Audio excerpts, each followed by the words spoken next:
तुम्हाला 2024ला वाईट वेळेला त्या परिणामाला जर जायचं नसतं तर तुम्ही मराठ्यांचं आरक्षण देऊन टाका, त्याची अंमलबजावणी करा. तुम्हाला तातडीनं लगेच या 2-3 दिवसाच्या आत तुम्हाला अंमलबजावणी सगळ्या मागण्याची करावी लागणार आहे. आता मराठी तुम्हाला माफ नाही करणार. सगळे सोयऱ्यांची अंमलबजावणी पाहिजे. आमच्या व्याख्याप्रमाणे सगळे सोयऱ्याची अंमलबजावणी तातडीने पाहिजे, लगेच या 4-2 दिवसाच्या आत. आणि आपला विषय एकच आहे, सगळ्या मागण्यांची अंमलबजावणी करायची. त्यापेक्षा मी जास्त काय बोलू शकत नाही. गरिबांचं कल्याण करा, मराठ्यांच्या पोरांचं कल्याण होऊ द्या गोरगरीब. त्याविषयी मी बाकी दुसरं काय बोलणार नाही. स्पष्ट आणि तेवढंच म्हणणं आहे की तुम्हाला 2024ला वाईट वेळेला त्या परिणामाला जर जायचं नसतं तर तुम्ही मराठ्यांचं आरक्षण देऊन टाका, त्याची अंमलबजावणी करा. काल मुख्यमंत्री संभाजीनगरमध्ये आले होते. त्यांना जेव्हा प्रश्न विचारला गेला तेव्हा त्यांनी असं उत्तर दिलं की आम्ही ज्या मागण्या आहेत त्या संदर्भात आमचं काम सुरू आहे, आम्ही दिलेलं आश्वासन पूर्ण करू आणि आम्ही दिलेले शब्द पाळणारे आहोत, त्यामुळं आम्ही ते काम करू. 1 वर्ष झालं ना, किती दिवस तुम्हाला सहकार्य पाहिजे, किती दिवस करणार आहेत? 1 वर्ष झालं ना तेच काम करताय. काम किती दिवस असतं? 4-8 दिवस, वर्ष नसतं ना काम चालू त्याच्यावर. इतके दिवस थोडं काम चालू असतं. तुम्हाला तातडीनं लगेच या 2-3 दिवसाच्या आत तुम्हाला अंमलबजावणी सगळ्या मागण्याची करावी लागणार आहे. आता मराठी तुम्हाला माफ नाही करणार.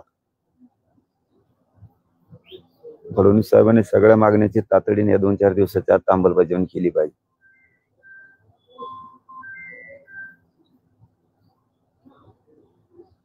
नोंद सापडलेल्या कुणबी नोंदीच्या आधारे मराठ्यांच्या सदस्यांनी ओबीसी प्रमाणपत्र द्या अशी तुमची मागणी आहे. तसंच हैदराबाद, सातारा आणि बॉम्बे द्यायची तुमची मागणी आहे. तर मुख्यमंत्री म्हणाले की पॉझिटिव्ह वक्तव्य केले. जस्टिस शिंदे आणि शुक्ल समिती काम करत आहे आणि जर त्यांनी सगळे सोयरे का गॅजेट लागू करण्याचा निर्णय घेतला तर आपली प्रतिक्रिया काय आहे? सगळे सोयऱ्यांची अंमलबजावणी पाहिजे. आमच्या व्याख्याप्रमाणे सगळे सोयऱ्याची अंमलबजावणी तातडीने पाहिजे, लगेच या 4-2 दिवसाच्या आत. ज्याची नोंद सापडली त्या नोंदीच्या आधारावर मागेल त्या मराठा समाजाला कुणबी प्रमाणपत्र देणे, त्यासाठी निर्णय घेणं आवश्यक आहे. 3ही गॅजेट सुद्धा या 2-4 दिवसाच्या आत सरकारने लागू करायला पाहिजे, लगेच या 2-4 दिवसाच्या आत. मराठा आणि कुणबी एकच आहे, 83 क्रमांकाला आहे. त्या कायद्याची अंमलबजावणी करणं गरजेचं आहे 2-3 दिवसाच्या आत. ही सरकारची जबाबदारी. या 8-9 मागण्यात या 2-3 दिवसाच्या आत सरकारनं त्याची अंमलबजावणी करावी. राजकीय भाषा मी बोलत नाही. त्यानंतर मला त्या वळणावर जायला लावू नका फडणवीस साहेब, आणि मला भागही पाडू नका त्या वळणावर जायला. या 2-3 दिवसाच्या आत, 2-4 दिवसाच्या आत सगळ्या मागणीची अंमलबजावणी करा. नुसता येता काळ तुम्हाला अवघड असणार 2024 साठी. 4 दिवस 4 दिवसांनी अंमलबजावणी 4 दिवसात करावी म्हणतात. 4 दिवसात झालंच पाहिजे इशारा आहे किंवा त्याच्यानंतर काय? मला राजकीय भाषा बोलायचीच नाही. त्यामुळे ह्या 2-3 दिवसाच्या आत सरकारनं अंमलबजावणी करावी आमच्या सगळ्या मागण्याची. कायदेशीर आहेत, कायद्यात चौकटीत टिकणाऱ्या आहेत. मराठा आणि कुणबी एक 83 क्रमांकाला आहे, त्याची फक्त अंमलबजावणी करायची. सगळ्या सोयऱ्यांची अधिसूचना काढलेली, आमच्या व्याख्याप्रमाणे त्याची फक्त अंमलबजावणी करायची. ज्याची कुणबी नोंद निघाली त्या नोंदीच्या आधारावर महाराष्ट्रातल्या मागेल त्या मराठा समाजाला कुणबी प्रमाणपत्र द्यायचा निर्णय करायचा आहे. 3ही गॅजेट हैदराबाद सह सातारा संस्थान, बॉम्बे गव्हर्नमेंटचे गॅजेट ते लागू करायचे. हे 2-3-4 दिवसाच्या आत होऊ शकतं. सगळ्या राज्यातल्या सरसकट केसेस मागे घ्यायच्यात, त्या 3-4 दिवसाच्या आत होऊ शकतं. हे होऊ शकतं. शिंदे समिती काम करत नाहीये, रेकॉर्ड तपासण्याचं काम सुद्धा सुरू होऊ शकतं. फडणवीस साहेबांनी सांगितलं तर ईडब्ल्यूएस मधून पोरांनी अर्ज भरलेले, त्या पोरांचे अर्ज रद्द केले जात आहेत. फडणवीस साहेबांनी ठरवलं तर ते EWS मधून फॉर्म भरलेल्या सगळ्यांना न्याय मिळू शकतो. ज्या 9-10 मागण्या दिल्या त्याची अंमलबजावणी 2-4 दिवसाच्या आत, या 2-3 दिवसाच्या आत सरकारनं तातडीनं करावी. आणि विशेष करून फडणवीस साहेबांनी या मागण्याकडे लक्ष घालावं. कारण फडणवीस साहेबांना आता आम्ही संधी दिलेली. आम्ही राजकीय भाषा बोलत नाही, बोलणार पण नाही. मला किंवा माझ्या समाजाला राजकारणात जायचं नाही.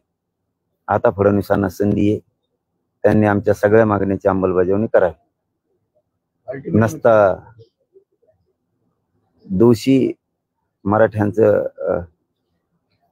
कल्याण न होऊ द्यायला ही दोषी पूर्ण फडणवीस साहेब असणार आहे असा मराठा समाज आता ठरवणार आहे. कारण संधी दिलेली असताना मराठ्यांच्या पोराचं चांगलं होऊ नये, मराठ्यांविषयी दोष आहे.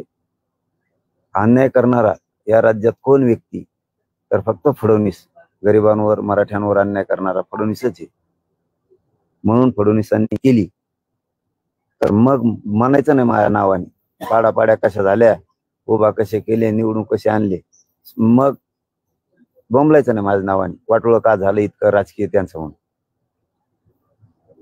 अल्टिमेटम शेवटचं ते त्यांनी ठरवायचं. त्यांना काय वाटतंय, ही संधी वाटती का त्या संधीचं सोनं करायचं, काय वाटतं हे त्यांनी ठरवावं. का अर्थ त्यांनी काढावा. आता मला माहित नाही का अर्थ. आम्ही प्लेन आहेत, एकदम प्लेन. आम्ही सरळ आहेत, प्रामाणिक आहेत की त्यांना संधी दिली. आम्हाला राजकारणात जायचं नाही, आम्हाला काय बाकीच्या गोष्टीचं देणं घेणं नाही. त्यामुळे आमच्या मागणीची सगळी अंमलबजावणी करा एवढंच आमचं म्हणणं आहे. आता मला राजकीय वाटावर फडणवीस साहेबांनी जाऊ देऊ नये. त्यांना दिलेली संधी, जो फायदा करतो समाज उघड्या डोळ्यानं बघतो, आपला फायदा कोणी करायचा. त्यांनी त्यांचा आता ठरवायचं काय करायचं. करून माझ्या नावाने 2024 ला बॉम्बलायचं नाही, हे काय झालं.